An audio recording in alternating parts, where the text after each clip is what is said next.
kuna hili swala la kuwa na mentor, la kuwa na kiongozi, la kuwa na mtu ambaye unamwamini kwamba anakuongozea njia.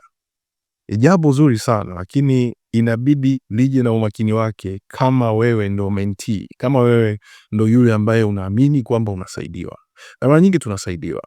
Lakini kwenye kumwamini yule mtu ambaye anakutangulizia na kukutengenezea mapito, anayekuongoza kwenye njia yako, inabidi kuwa makini sana na mipaka ambayo tunamwamini yule mtu, tunamsikiliza, na ni kwa kiasi gani pia sisi tunasimama na kwenda kujitegemea. Kwa sababu usipoangalia vizuri, utaanza kumwabudu badala ya kumsikiliza na kujijenga na kuweza kusimama mwenyewe na kujitegemea. Kwa sababu lengo sio kumwabudu mtu, lengo sio kuwa kama yeye.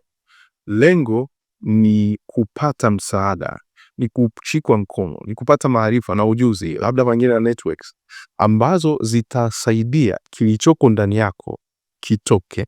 Uwezo wako, ujuzi wako, nguvu yako, upekee wako, ujuzi wako, uwezo wako utoke na uende kuinufaisha dunia kwa watu ambao na wewe umeumbwa kuwasaidia, umeumbwa kuwahudumia. Wakati huo ukizidi kusimama na kupunguza utegemezi kwa huyo mtu, kwa sababu hata anayekuongoza, anayekuwa mentor, anayekufungulia njia, sio mara zote utamhitaji. Kuna kipindi unakuwa unamhitaji mtu mwingine kwenye stage nyingine ya maisha.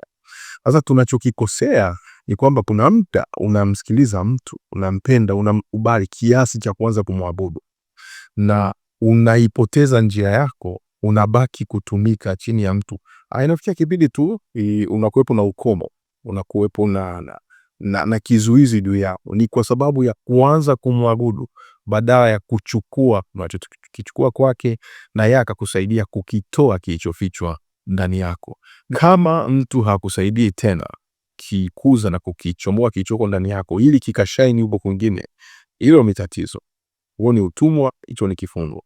Hata watoto wakichelewa kutoka kwa wazazi wao kwenda kujitegemea, utaenda kufanya maombi, utaenda kutafuta msaada, ikibidi utafukuzwa ili ukajitegemee. Hivyo kama unakuwa mentored, kama unakuwa unaongozwa kwa namna yoyote, tujiangalie.